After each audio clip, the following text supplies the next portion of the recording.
pouco reflexão do tipo, ninguém vê agora, mas eu estou aqui ao mesmo tempo que você falou, né? A gente tem mais de 100 vezes, eu falo com vezes, deixa a gente assim, grande, né? Muito bom para Deus. Então, o próprio acusador, o personagem de Jesus, fala para ele, Jesus, você que não julga as pessoas pelas aparências, você é identificado, né? O exemplo de Jesus Cristo, né? Em princípio, as suas personalidades. Em princípio, já dá essa lição para a gente. Mesmo que a gente compare mais com Deus, já tem o iníciozinho da vida e já vê que eles são julgados, são julgados, vão contar. Então, Jesus não fez isso. Mesmo na medida que você disse. Hoje eu só vim aqui de estar aqui. Eu agradeço a tudo. Eu acredito. Agradeço a comida, agradeço a tudo que eu tenho aqui. E hoje, se Deus Todo-Poderoso, Jesus Cristo, conhecesse minha mente e me perguntasse se eu quisesse voltar lá atrás no passado, eu falaria. Mas isso de tudo é só um ponto do plano. A próxima etapa vai vir. Sim. Né? A próxima etapa vai vir. Nós não vemos viver isso aqui. Por isso eu sou feliz. A liberdade é a coisa mais preciosa que nós temos. O livre-arbítrio, tanto é que o mau uso dele, a gente está pagando as consequências dela. Mas a liberdade é o bem mais precioso. Isso aqui é só uma etapa.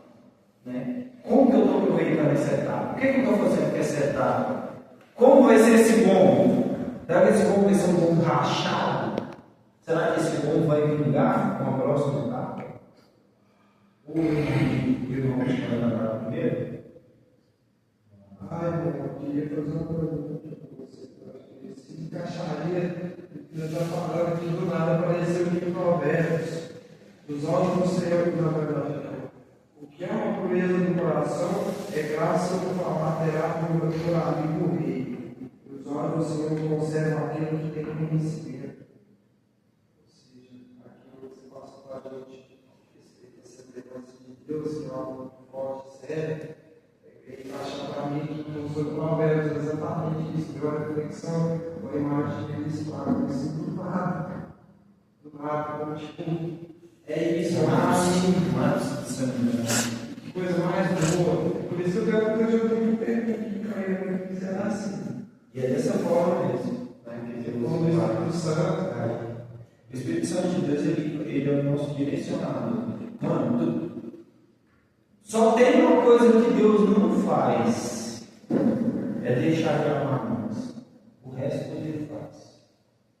Deus ama cada um de nós, irmão. Se você quiser, Ele vai estender a mão, Ele vai aceitar, Ele vai fazer, Ele vai perdoar, Ele vai levantar, Ele vai prosperar, Ele vai curar. Mano, não tem nada que Deus não só faça. essa pergunta, eu tenho uma que para mim, assim, quando a gente pega Deus, a gente ter sonhos proféticos, essas coisas, isso é verdade.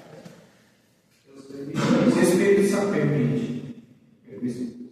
Lá em Hebreus, nós vamos achar aí, né, falando sobre o Espírito Santo, dos dons, os 7 dons do Espírito Santo: dom de discernimento, dom de línguas, dom de interpretação de línguas. Né? Então, Deus comunica com nós, Deus fala com cada um de nós, Deus falou com cada um de nós aqui hoje. Eu posso até não ter percebido, mas Ele usou alguém para falar comigo. Né? E, por exemplo, pode ser agora, ou Ele vai falar comigo aqui hoje. Deus falou com você hoje, em algum momento, se Deus falou mais a todo instante, é porque nós não percebemos. Então, para quem é o Espírito Santo? Para a gente ter o discernimento. Discernimento, igual você falou, né? A palavra veio, você se chama de discernimento. Isso é Deus agindo. Quem sou eu? Quem somos nós? Pecadores, para tentar entender o que é Deus, tentar fazer o que Deus quer na nossa vida, não dá. Aí ele falou assim, ó, eu irei para junto do meu Pai, mas não vos deixarei órfãos. Enviarei o Paráclito. Quem já ouviu essa passagem? O Espírito Santo de Deus, nós 24 horas. Se nós pudéssemos, e se eu fosse um cara inteligente, eu acordava todo dia e falava: bom dia, Espírito Santo, o que vamos fazer juntinhos hoje? Qual vai ser as tomadas de decisões que iremos fazer hoje? Né? Como é verdade, o Espírito Santo está no nosso dia. A presença de Deus vive e eficaz. Ela não falha. O Deus que fez, Ele faz e Ele fará. Ele fará. Então, aqui, esse discernimento ele pode vir de várias formas. Pode vir do som, pode vir numa palavra, pode vir no cão. Você entende? Pode vir numa queda, numa recaída. Eu estava morando na água, eu fui despejado de uma casa onde tinha uma pequena, porque o carro não veio tudo isso certinho, o carro começou grandinho, depois uma cobra. Eu tinha uma Bíblia, eu li ela na madrugada, todo dia na madrugada. E eu lembro quando eu morava sozinho, estava no relógio, medido assim. Eu lembrei da minha avó falar sobre esse som profético. Eu li ela, comecei a ler na madrugada, pegava o dia para mesmo de pai. Eu saí de lá, fui para a universidade. E eu lembro que nessa noite eu fui dormir às 3 horas da manhã. Inclusive, eu tinha passado a minha água voltando na casa onde eu estava dormindo, só que eu estava na casa abandonada morando do lado. Eu fui sonhar essa noite com a luz branca subindo, assim, falando, você fala, não é coisa de casa, a gente fala de casado. E eu fui com a luz branca subindo, tudo de branco. Não estava para ver quem que era, como é que era, mas como se fosse uma pessoa. Eu vi ela fazendo só assim, ó. Tipo, parabéns isso, continua assim, continua firme com Deus que vai dar certo, não vou parar no final deu tudo certo, eu consegui voltar para a cidade. De lá, e essa coisa visual. Boa noite. Então, fala um pouco sobre essa parábola que você fala da figueira de bambu. Eu vejo que às vezes, muitas vezes a gente tenta ser, não tem a água, que é a vida, né? Muitas vezes a gente tenta ser como uma figueira. Eu vejo a gente na dicção, né? Eu não posso falar da gente, tem que falar de mim mesmo. Eu vejo eu mesmo na minha dicção. É onde, aos olhos de terceiros, parecia que estava tudo bem, tudo formoso, tudo mil maravilhas, mas por dentro a gente, sem a presença do Espírito Santo, a gente não tem a graça do Espírito Santo, a gente não tem aquela coisa que tipo assim, aquele ânimo de vida. E eu vejo que assim, essa chuva, que no caso na história, seria as bênçãos de Deus. E assim, onde eu, com o corpo de figueira, eu não tinha essa capacidade de absorver as bênçãos de Deus que vinham na minha vida. E através dessa queda, depois a queda da figueira, é onde eu falo que foi meu despertar espiritual, a partir do momento que eu até falo que eu tive isso, igual o irmão Otávio falou, eu tive evidente. Eu tive esse despertar. Através desse despertar, eu posso, tipo assim, enxergar, me ver como uma luz, que às vezes passou pela chuva, pelas bênçãos de Deus, e assim, vem tentando somar, tentando agregar cada coisa na minha vida. E eu não vou falar muito, não. Eu vivi para falar, mas era assim. Louvado seja Deus. É isso mesmo. Agregar, não é etapa. É perceptível a ação de Deus na sua vida. Porque a gente observa, sabe? Eu não sei qual foi a sua caminhada, não sei onde você veio, não sei o que. Mano, não sei nem o que você usa. O que você usava, graças a Deus.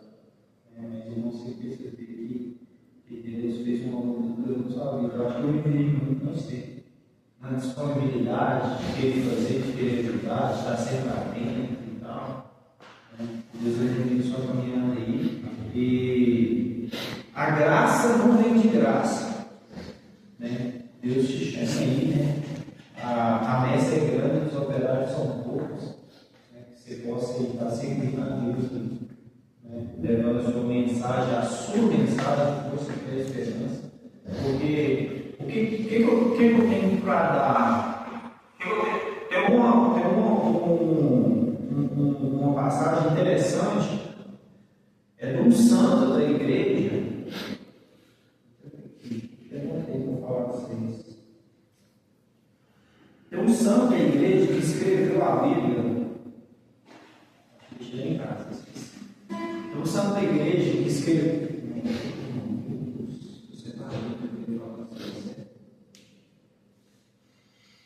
São Jerônimo.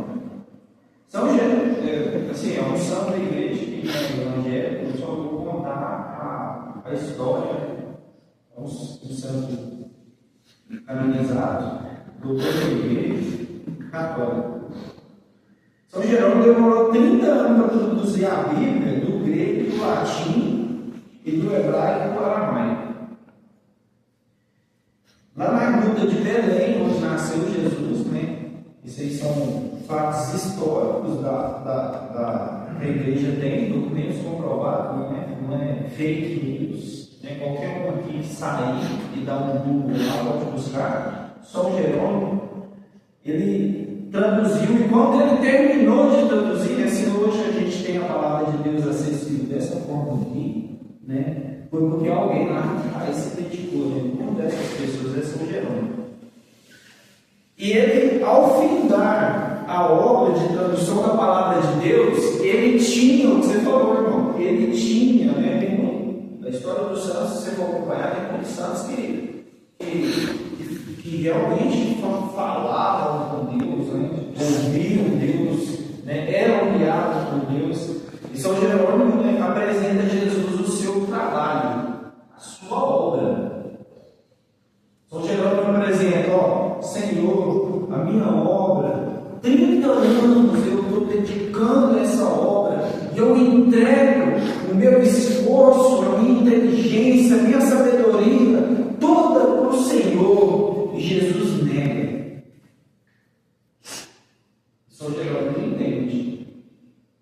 E ele fala assim: então eu entrego todos os dias que eu passei sem dormir, estudando, e lendo, e redigindo, e escrevendo. Não, Jesus não aceitou.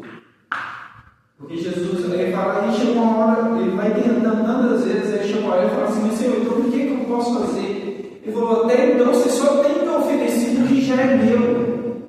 A sua inteligência já é minha. A sua perspicácia é minha. Todas as habilidades que você tem já é minha. Foi eu que te dei. Como é que você quer me dar uma coisa que eu te dei? E São Jerônimo fica assim: então o que eu te dou, Senhor? Só tem uma coisa que São Jerônimo tem, que não é dele, que Jesus quer. E essa coisa nós todos. Chama-se pecado. Jesus pede para mim: me dá aquilo que não é seu. O que não é seu? O pecado. Isso eu aceito que Jesus falou.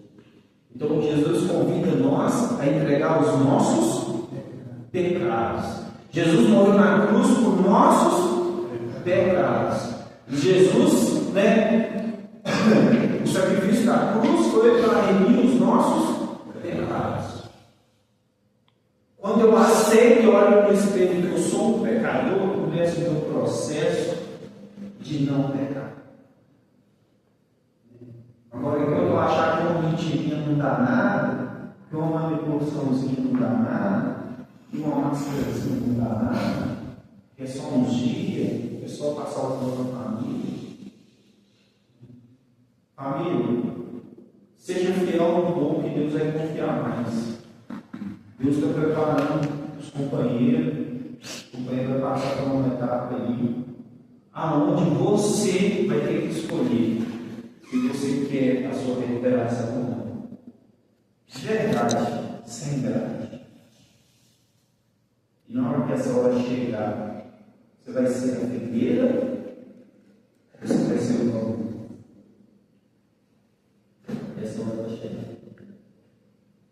Então, você vai decidir. Eu quero continuar no bom falou aqui. Eu quero porque eu preciso. Poder de escolha. O tratamento para mim é mais funcional do que o tratamento da coisa. Não que o fechado não seja funcional, ele é necessário. É igual que eu gostei de falar aqui.